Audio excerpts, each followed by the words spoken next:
We're facing a tidal wave of risks to the economy and cross currents to the market. We're talking about things like tariffs, earnings, stagflation, inflation, bear markets. We're going to tackle each one of these issues, so be prepared for whatever comes next. Manufacturing, it's not getting better. This week was reported Philly Fed Index plummets to 2-year low. It was reported a level of negative 26. That's the lowest low we've seen in quite a long time. That's not good. Also, Empire State Manufacturing Survey activity continued to contract in April.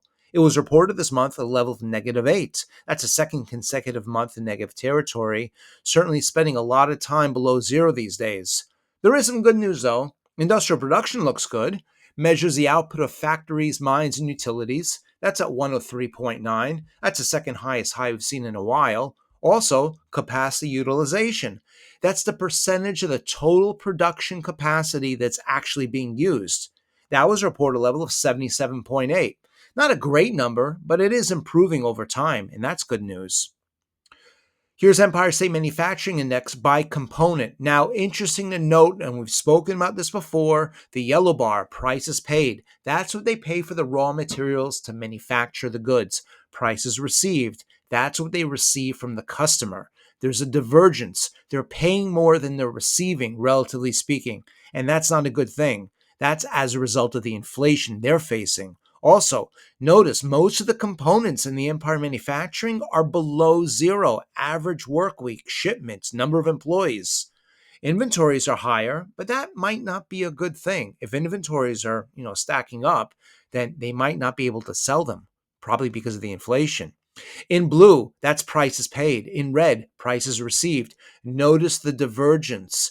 They're paying more for the raw materials, relatively speaking, than they're able to charge the customer. The same holds true in the Philly Fed Index as well. In blue, prices paid. In red, prices received. It's the same divergence. They're paying more for raw materials than they can pass on to the customer. Customer can't afford the inflation. How about housing? The leading indicators are soft.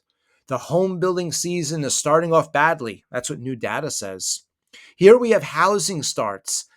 This was reported at one of the lowest levels we've seen in the past 4 or 5 months.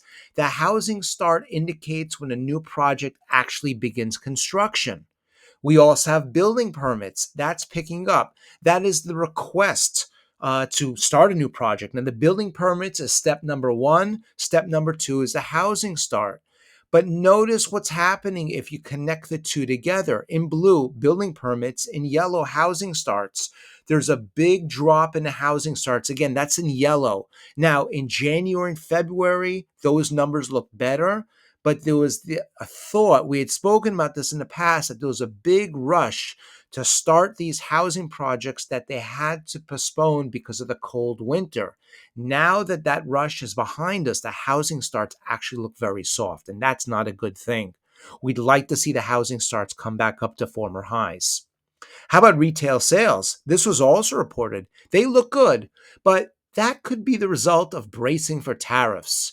Pre-tariff buying fuels retail sales. Weakness lies ahead. The idea is that a lot of us are rushing to the store to buy things before the tariffs make these products more expensive. Retail sales on a year-over-year basis, 4.6%. That's the second best number we've seen, actually quite a long time now. And that's a good thing. We'd like to see this continue, though. Here's the retail sales components on a year-over-year basis. The strongest sector, that's motor vehicles, up 8.8%. Not a big surprise because a lot of cars are manufactured overseas. The fear of tariffs may have rushed a lot of people back into the dealership. Conversely, the weakest sector among retail sales, gasoline station sales, down 4.35% on a year-over-year basis. I'm sure you've noticed gas prices have been down lately. Here's retail sales for motor vehicles. Again, 8.8%. That's the highest high we've seen in several years now. Compared to gasoline station sales on a year-over-year basis, down 4.3%.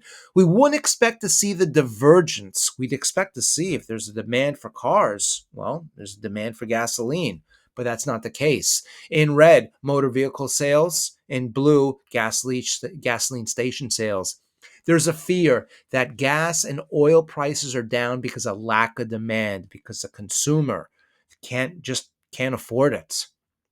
Now, question, How will this affect corporate earnings? It's a good question. Well, there's a lot of concern. Most manufacturers expect the Trump tariffs to hit businesses. Also, companies withdraw guidance amid the tariffs as well. Trump tariffs to stoke inflation in 2025, corporate economists say.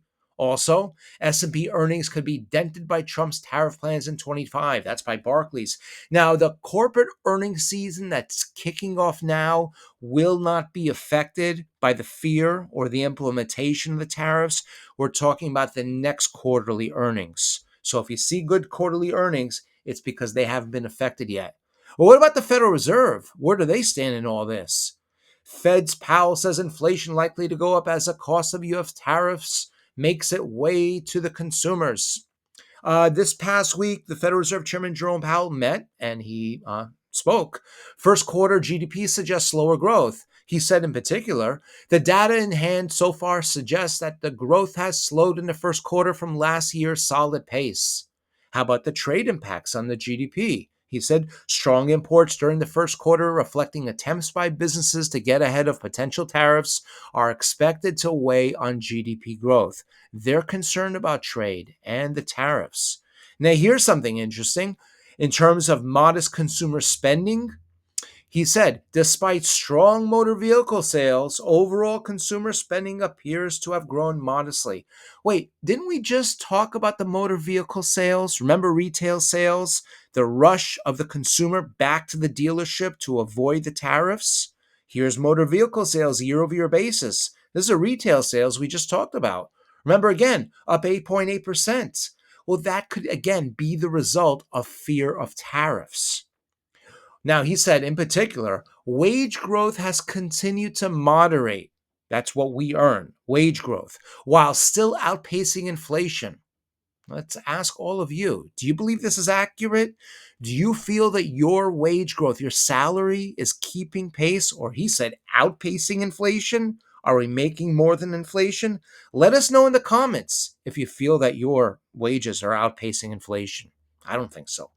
Jerome Powell on April 16th, he said, inflation has significantly eased it from its pandemic highs of mid 22 without the kind of painful rise in unemployment.